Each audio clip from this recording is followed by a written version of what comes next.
Bismillahirrahmanirrahim.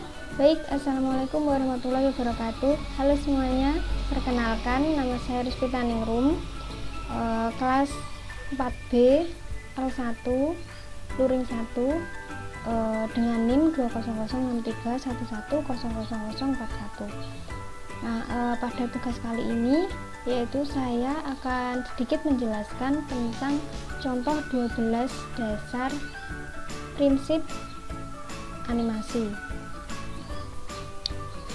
pada mata kuliah teknik animasi.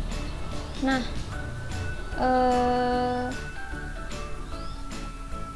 di sini yaitu contoh 12 prinsip dasar animasi. Nah, sebelumnya sebagai seorang animator, modal utama yaitu kemampuan mengcapture momentum ke dalam runtutan gambar sehingga seolah menjadi gerak atau hidup. Animator harus lebih memilih kepekaan gerak daripada hanya sekedar kemampuan menggambar. Animator ini sedikit berbeda dengan komikus, ilustrator, atau katakanlah karikatur yang menangkap suatu momentum ke dalam sebuah gambar diam atau still. Sebagaimana definisi dasar animasi yang berarti membuat seolah-olah menjadi hidup. Ada berbagai macam teori dan pendapat tentang bagaimana seharusnya animasi itu dibuat. Gambar yang bagus akan percuma tanpa didukung kemampuan menghidupkan. Bagaimana pengertian dari animasi, yaitu seolah-olah menjadi hidup. Tetapi prinsip dasarnya ada 12 prinsip yang harus dipenuhi untuk membuat sebuah animasi yang hidup. Ke-12 prinsip ini meliputi dasar-dasar gerak, pengaturan waktu, pengkayaan visual, sekaligus teknik pembuatan sebuah animasi. Nah, langsung saja kita bahas 12 prinsip dasar animasi. Nah, yang pertama ini ada solid drawing.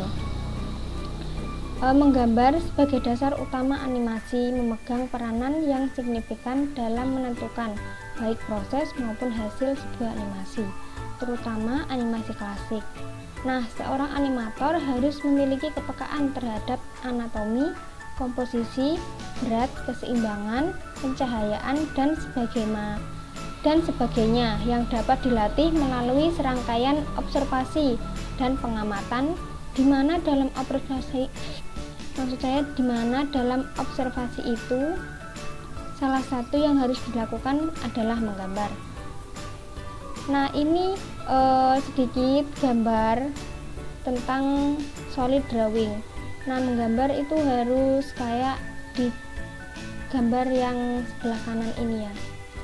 Harus memenuhi proporsi, komposisi seperti itu, harus dihitung secara matang. Nah, untuk yang kedua yaitu timing dan spacing.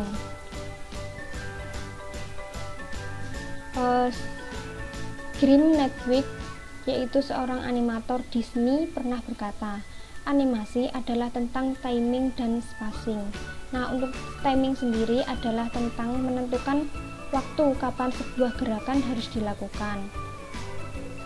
Dan spacing adalah tentang menentukan percepatan dan perlambatan dari bermacam-macam jenis gambar. Nah, contoh dari timing ini yaitu menentukan pada detik keberapa sebuah bola yang meluncur kemudian menghantam kaca jendela. Kemudian untuk contoh dari spacing yaitu menentukan kepadatan gambar. Nah, contoh dari spacing ini seperti gambar di bawah ini ya. Untuk yang gambar sebelah kiri ini tidak menggambarkan sebuah balok ini terlihat berat seperti itu. Nah, untuk yang sudah ada tambahan timing dan spacing ini, lebih tepatnya ke tambahan spacing ini terlihat sekali balok ini terlihat sangat berat seperti itu. Kemudian yang ketiga yaitu squash and stretch.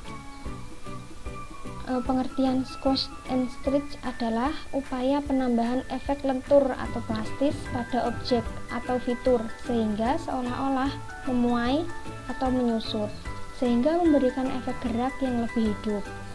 Nah, penerapan squash and stretch pada fitur atau benda hidup, misalnya pada manusia, binatang, kreatur, akan memberikan enhancement sekaligus efek dinamis terhadap gerakan atau action tertentu.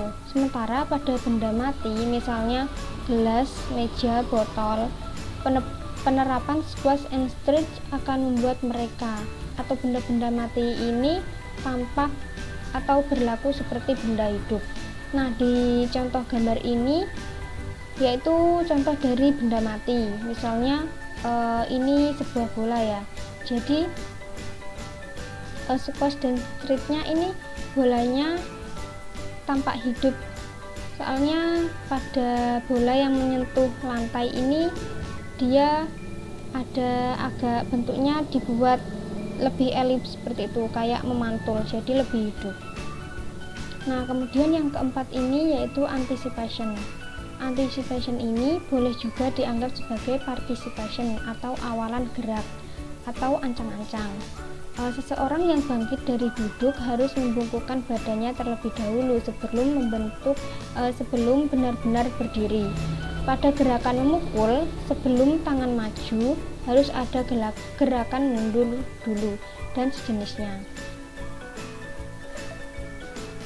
Nah, contoh dari anticipation ini seperti gambar seperti ini ya. Ini ancang-ancang atau awalan sebelum seseorang ini berlari gitu. Nah, yang kelima, slow in and slow out. Slow in and slow out menegaskan kembali bahwa setiap gerakan memiliki percepatan dan perlambatan yang berbeda-beda.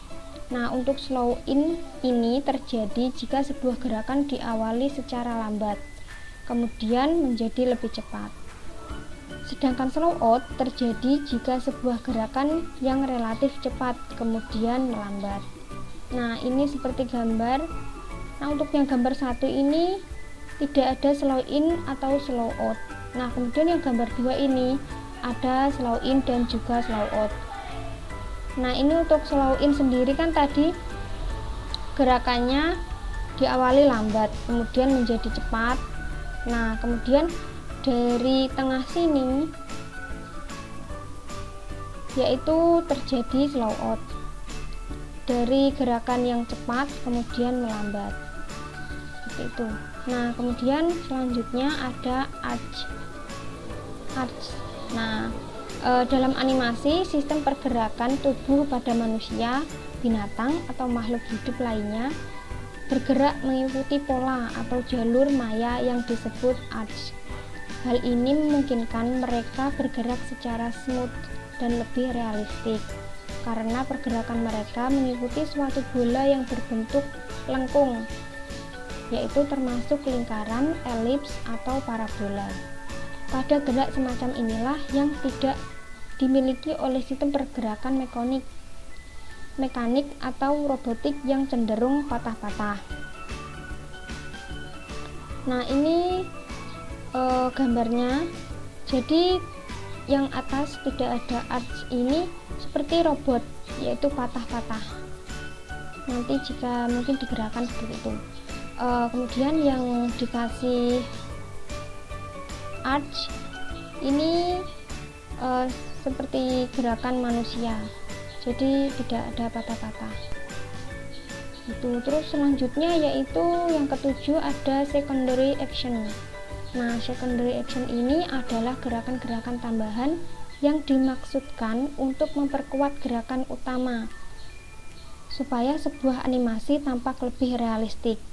Secondary action tidak dimaksudkan untuk menjadi pusat perhatian sehingga mengaburkan atau mengalihkan perhatian dari gerakan utama. Nah, kemunculannya ini lebih berfungsi memberikan emphasis untuk memperkuat gerakan utama. Nah, ini kayak gambarnya ini. Misalnya contohnya ya, ketika seseorang sedang berjalan. Nah, gerakan utamanya tentu adalah melangkahkan kaki sebagaimana berjalan, sehingga seorang animator bisa menambahkan secondary action untuk memperkuat kesan hidup pada animasinya. Misalnya sambil berjalan seseorang tersebut mengayunkan tangannya atau bersiul-siul seperti itu. Nah, untuk contoh gambarnya seperti ini. Ini seseorang yang memegang kepalanya dengan kedua tangan yang sebelah kiri. Nah, kemudian untuk memperkuatnya, dia pada gambar yang kedua yaitu menurunkan tangannya gitu. Nah, kemudian selanjutnya yang ke-8 yaitu follow through and overlapping action. Nah, untuk follow through adalah tentang bagian tubuh tertentu yang tetap bergerak meskipun seseorang telah berhenti bergerak. Misalnya, rambut yang tetap bergerak sesaat setelah berhenti berlari. Nah, kemudian untuk overlapping action secara mudah bisa dianggap sebagai gerakan silang-silang. Maksudnya saling silang. Maksud dari saling silang sendiri adalah serangkaian gerakan yang saling mendahului atau overlapping pergerakan tangan dan kaki ketika berjalan bisa termasuk di dalamnya.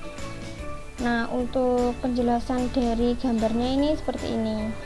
Nah, ini yang pertama itu start, ayunan ini diam ya. Nah, kemudian dikasih gerakan yaitu ke kiri dan juga ke kanan. Ayunan seperti itu, pertama ke kiri kemudian ke kanan. Nah, yang ke kanan ini dia berdiri, maksudnya dia berhenti, stop ya. Kemudian ada ekor pendulum masih mengayun sampai berhenti, bahkan setelah kepala pendulum sudah terlebih dahulu berhenti. Jadi kayak rambut tadi, seseorang berjalan tapi kemudian berhenti, tapi rambutnya ini masih ada gerakan gitu. Nah, yang ke-9 yaitu straight ahead action and pose to pose. Dari sisi research dan pengerjaan ada dua cara yang bisa dilakukan untuk membuat animasi. Yang pertama yaitu straight ahead action, yaitu membuat animasi dengan cara seorang animator menggambar satu persatu, frame by frame, dari awal sampai selesai seorang diri. Nah, yang kedua yaitu pose to pose, yaitu pembuatan animasi oleh seorang animator dengan cara menggambar hanya pada keyframe tertentu saja. Selanjutnya, in between atau interval antar keyframe digambar atau dilanjutkan oleh asisten atau animator lain. Nah, contoh gambarnya ini yang kiri yaitu straight ahead action, yaitu menggambar dari frame ke frame. Nah, yang kedua yang gambar sebelah kanan yaitu pose to pose gitu. Kemudian yang ke-10 yaitu staging. Nah, seperti halnya yang dikenal dalam film atau teater, staging dalam animasi juga meliputi bagaimana lingkungan dibuat untuk mendukung suasana atau mood yang ingin dicapai dalam sebagian atau keseluruhan scene. Nah, untuk gambarnya ini seperti ini. Ini yang tidak menggunakan staging. Kemudian yang sebelah kiri ini tanda centang itu menggunakan staging. Nah, kelihatan ya untuk perbedaannya. Nah, yang ke-11 ini ada apel. Apel berkaitan dengan keseluruhan look atau gaya visual dalam animasi. Ada juga yang berpendapat bahwa apel adalah tentang penokohan, berkorelasi dengan karisma seorang tokoh atau karakter dalam animasi.